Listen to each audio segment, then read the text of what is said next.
কথার সাথে কথার লড়াই হতে পারে, কথার সাথে কখনো গায়ে হাত দেওয়ার, মঞ্চ আগুন ধরিয়ে দেওয়ার, ব্যানার পুড়িয়ে দেওয়ার, রক্তাক্ত করার লড়াই হতে পারে না। এগুলো ফ্যাসিবাদী চরিত্র। আমরা স্পষ্ট করে বলি, আমরা যেমন আমাদের ভুল সংশোধন করব, আমরা দেখব আমাদের প্রবীণরা কি কথা বলছে। আমাদের প্রবীণরা যদি কথায় কথায় আমাদেরকে সমুদ্রে ভাসিয়ে দেওয়ার কথা বলে, কথায় কথায় আমাদেরকে বিভিন্ন ভাবে ছোট শব্দ বলে তিরস্কার করে, তাহলে আমরা বুঝে নিব তাদের থেকে আমাদের আর শেখার কিছু নেই।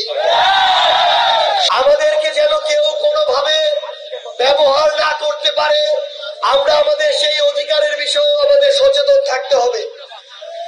সংগ্রামী রাঙামাটি, আমরা আপনাদের সহযোদ্ধা। আমরা যদি কখনো অনিচ্ছাকৃত কোনো ভুলও করি, সেই ভুল সংশোধন করার মানসিকতা আমাদের সবসময় থাকবে। আপনারা যে কোনো সময় যে কোনো পরামর্শ দিয়ে আমাদেরকে সংশোধন করবেন।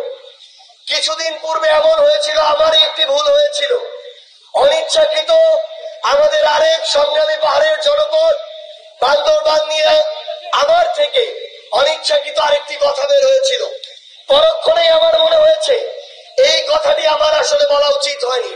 আমি আজকেও আপনাদের সামনে সেটির জন্য দুঃখ প্রকাশ করতে চাই।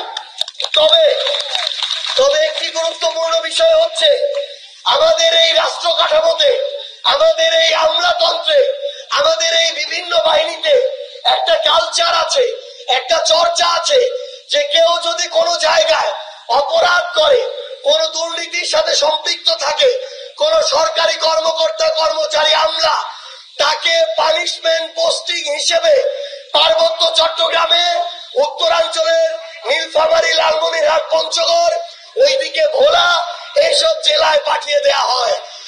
আমাদের এই রাষ্ট্র ব্যবস্থার কাছে প্রশ্ন, এই যে উত্তর, দক্ষিণ, পূর্ব, পশ্চিমের প্রান্তিক জেলাগুলোতে আমাদের যে ভাইরা বোনেরা, যে সাধারণ জনগণ বসবাস করে, তারা কি অন্যান্য জনগণ থেকে ভিন্ন নাকি? সেখানে কেন এভাবে পানিশমেন্ট পোস্টিং দেয়া হবে? এই পানিশমেন্ট পোস্টিং এর মাধ্যমে কোন একজন অসৎ অফিসারের সাজা হতে পারে না। তার নির্ধারিত আইনি কাঠামোর মধ্য দিয়ে তাকে তার অপরাধ অনুযায়ী শাস্তির আওতায় নিয়ে আসতে হবে। কারণ যে দুর্নীতিবাজ, যে বিভিন্ন জায়গায় সরকারি কর্মকর্তা কর্মচারী হয়ে ক্ষমতার অপব্যবহার করেছে, সে যদি ওই ঢাকায় থাকে সেখানেও করবে, সে যদি রাঙামাটিতে আসে এখানেও করবে। এই জন্য আমরা কোন দুর্নীতিবাজ থেকে শুরু করে যেসব আমলা, সরকারি কর্মকর্তা কর্মচারী কিংবা অন্য যে কেউ এই ধরনের ক্ষমতাকে অপব্যবহার করবে, তাকে আমরা বাংলাদেশের কোন জায়গায় জনগণের সেবক হিসেবে চাই না। কারণ তারা যতটা না জনগণের সেবক হয়ে ওঠে, তার চেয়ে বেশি সুযোগ পেলে জনগণের শোষক হয়ে ওঠে। আমাদের সংগ্রামী সহযোদ্ধারা, আমরা আপনাদেরকে আরেকটা অনুরোধ জানাই, আমাদের রাজনীতি চলবে, আমাদের জীবন চলবে, কিন্তু আমাদের এই পাহাড়ি জীব বৈচিত্র্যকেও আমাদের বাঁচিয়ে রাখতে হবে। আপনারা সংগ্রামী, আপনাদের রক্তে সংগ্রাম, আপনাদের শরীরের জিনে সংগ্রাম, আপনাদের মনে রাখতে হবে আপনাদের এই লড়াই সংগ্রাম, আপনাদের এই জীবন, আপনাদের জীব বৈচিত্র্য পাহাড়ের সাথে ওতপ্রোত ভাবে জড়িত। এই পাহাড়কে কেউ যেন ব্যক্তি স্বার্থে, পারিবারিক স্বার্থে ব্যবহার না করতে পারে। এই পাহাড়কে কেউ যেন সাময়িক আপনাদেরকে সুবিধা দিয়ে আপনাদের এই পাহাড় থেকে শুরু করে আপনাদের জীবনযাত্রাকে ব্যাহত না করতে পারে।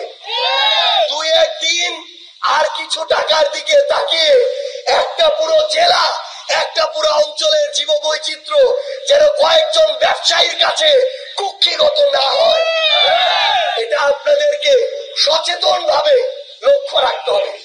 সংগ্রামী সহযোদ্ধারা, আরেকটি অনুরোধ আপনাদেরকে জানাই, আমাদের যদি যে কোনো কথা বা কাজে ভুল হয় আমরা সংশোধন করে নিব, কিন্তু কথার সাথে কথার লড়াই হতে পারে, কথার সাথে কখনো গায়ে হাত দেওয়ার, মঞ্চ আগুন ধরিয়ে দেওয়ার, ব্যানার পুড়িয়ে দেওয়ার, চরিত্র। আমরা স্পষ্ট করে বলি, আমরা যেমন আমাদের ভুল সংশোধন করব, আমরা দেখব আমাদের প্রবীণরা কি কথা বলছে। আমাদের প্রবীণরা যদি কথায় কথায় আমাদেরকে সমুদ্রে ভাসিয়ে দেওয়ার কথা বলে, কথায় কথায় আমাদেরকে বিভিন্ন ভাবে ছোট শব্দ বলে তিরস্কার করে, তাহলে আমরা বুঝে নিব তাদের থেকে আমাদের আর শেখার কিছু নেই। সংগ্রামী সহযোদ্ধারা, আগামীর বাংলাদেশে আমরা সম্প্রীতির রাজনীতি চাই, আমরা পারস্পরিক শ্রদ্ধাবোধের রাজনীতি চাই, আমরা লড়াই সংগ্রামের সুন্দরের রাজনীতি চাই। আপনাদের সাথে আমাদের সবার আবার ঐক্যবদ্ধ ভাবে দেখা হবে। এই রাঙামাটির জয় হবে, পার্বত্য চট্টগ্রামের জয় হবে, বাংলাদেশের জয় হবে। ইনকিলাব জিন্দাবাদ।